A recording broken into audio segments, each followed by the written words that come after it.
Hi friends, সকালবেলা ঘুম থেকে উঠলেই আমাদের সকলের যেটার কথা মনে পড়ে সেটা হলো টুথপেস্ট।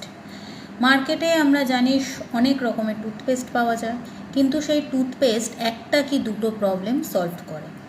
কিংবা একটা ফ্যামিলিতে যদি 3জন বা 4জন মেম্বার থাকে, আর সেই 3-4 জনের যদি 3-4 রকমের সমস্যা থাকে দাঁতের, তাহলে আমাদের প্রত্যেকের জন্য কিন্তু আলাদা আলাদা টুথপেস্ট কিনতে হবে। এতে আমাদের অনেকটাই টাকা নষ্ট হবে। কিন্তু অরিফ্লেমের কাছে এমন একটা টুথপেস্ট আছে, যেই টুথপেস্ট কিন্তু একটা নয়, দুটো নয়, 8টা প্রবলেম সলভ করে। অরিফ্লেমের এই অপটি ফ্রেশ ম্যাক্সিমাম ফ্রেশ যে টুথপেস্ট আছে, এই টুথপেস্টে দিয়ে কিন্তু আমরা আমাদের দাঁতের 8 রকমের সমস্যার সমাধান করতে পারি। কি কি? ধরুন, সকালবেলা আমরা ব্রেকফাস্ট খাওয়ার পর বিকেলের মধ্যে আমাদের দাঁতে একটা ইয়েলো স্পট পড়ে